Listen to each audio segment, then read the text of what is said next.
Just be happy with who you are. Just be happy with who you are.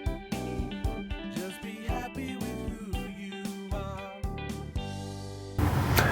Hi, and welcome back to Abnormal Psychology. And here we are in part 2 looking at sleep-wake disorders.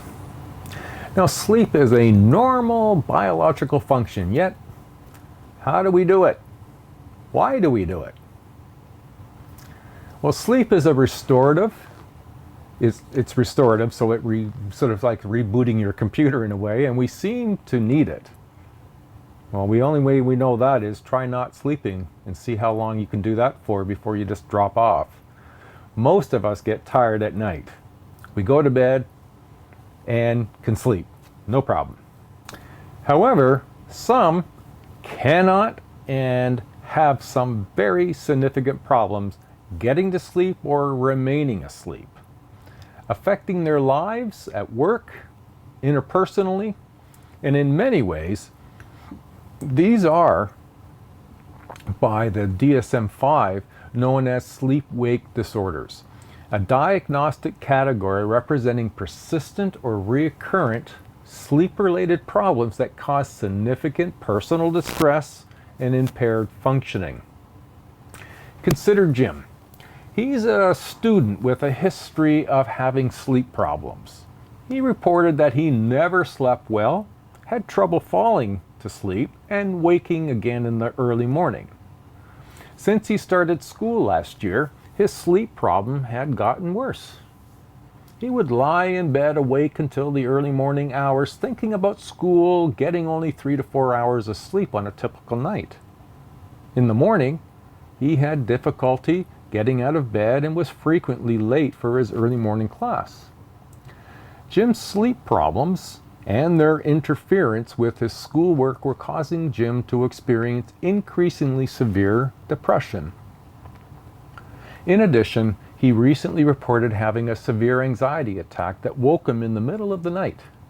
All of these difficulties caused him to be increasingly isolated from family and friends, who finally convinced Jim to seek help. So let's look at sleep-wake disorders. Sleep disorders form a diagnostic category representing persistent or recurring sleep-related problems that cause significant personal distress or impaired functioning. You see the theme when we get through all of these. It's always along those lines.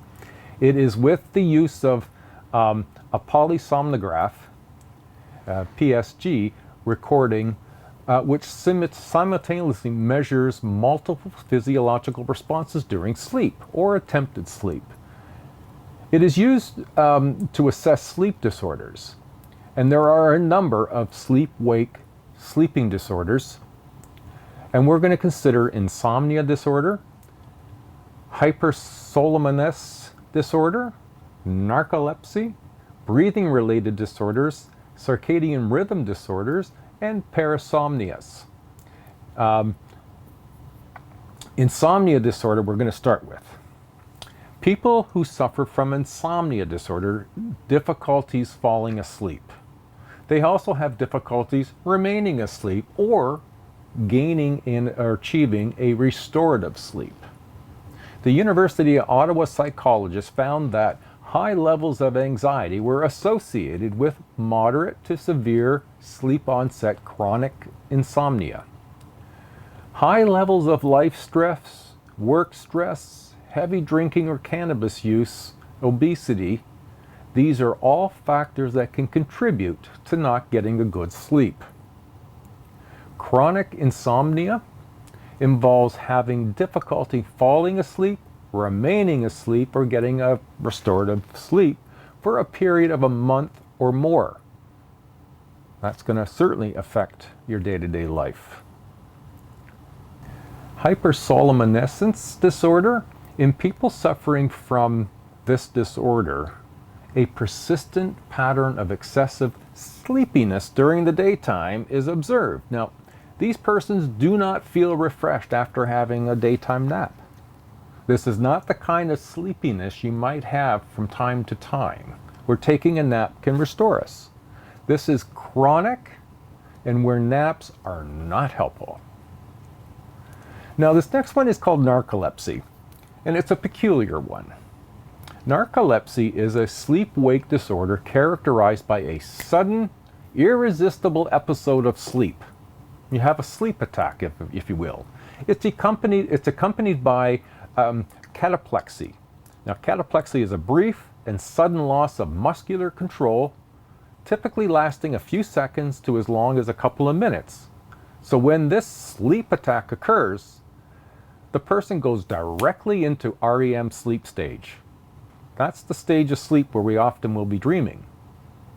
I once had a student in my class who experienced narcolepsy, and she brought a pillow into class and a friend. So whenever she dropped off to sleep, the pillow could be used to protect her head. She would be in mid-sentence sometimes, and then directly, bang, down, sleeping for a couple of minutes or so. And then she'd wake up, and she's back at it again. Breathing-related sleep disorders. Now, you may know people with breathing-related sleep disorders experiencing repeated disruptions due to respiratory problems. These frequent disruptions of sleep result in insomnia or excessive daytime sleepiness. The term apnea means the temporary cessation of breathing. If you yourself have experienced someone with apnea, you know they just stop breathing, and it could be even a couple of minutes before you hear an inhale. Obstructive sleep apnea, hypopnea, is a type of breathing-related disorder involving repeated episodes of either complete or partial obstruction of breathing during sleep. There are machines that you can use to help with the breathing at the night for sleep apnea. Now this next one is kind of another peculiar one. It's called circadian rhythm sleep-wake disorder. Our circadian rhythm is our 24-hour clock that guides our waking and getting tired and sleeping in a 24-hour day. Hormones or levels of the sun all contribute to our bodies prepping us for sleep and getting us ready to wake up. Circadian rhythm sleep-wake disorders are sleep disorders characterized by disruption of our sleep caused by a mismatch in sleep schedules between body's internal sleep cycle, or the sleep-wake cycle, which is our circadian rhythm, and the demands of the environment. So if we stay up until 3 in the morning and get up at 8, and then the next day we go to bed at 11 and get up at 2, it's giving you some perspective that we can disrupt our circadian rhythm by having inconsistencies in our sleep, and some of that is environmental pressures of our work or social life. The disruption in normal sleep patterns can lead to insomnia or hypersomnia. The next category we're going to look at is parasomnia. Now, parasomnia is a category of sleep-wake disorders involves the occurrence of abnormal behaviors and physiological events during sleep or at the transition between wakefulness and sleep.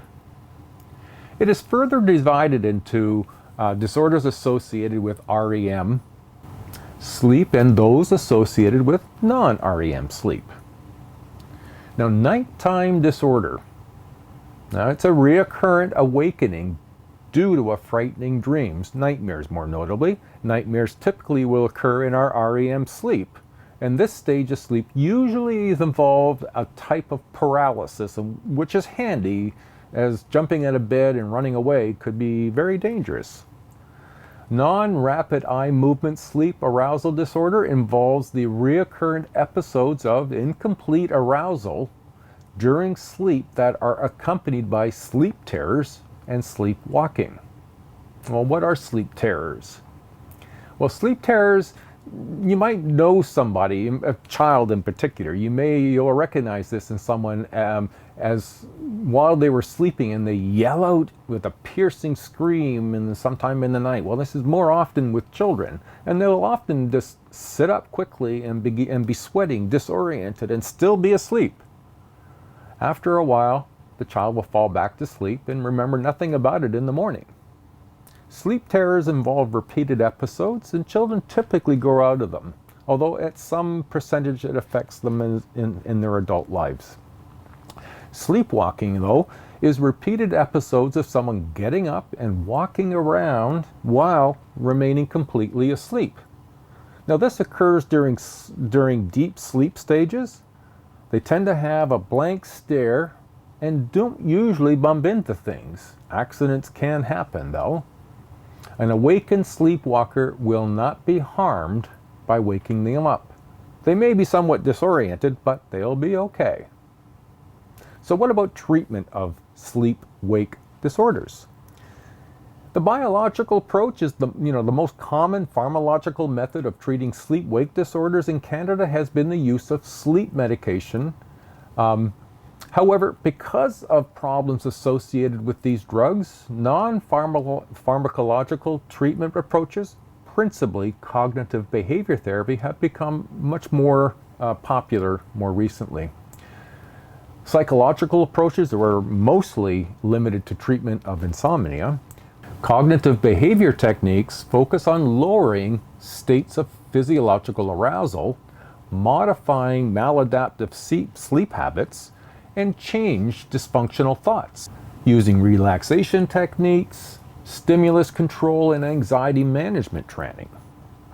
Now, cognitive restructuring, this is the substituting of self-defeating maladaptive thoughts with some more rational thoughts. Now, if you check in your text under the closer look, there's examples in your text and at the end of the chapter that might make this more clear for you. All right, there we go. That brings us to the end of this chapter on, well, in part 2 at least, on sleep-wake disorders. All right, everybody. See you next week. Bye now.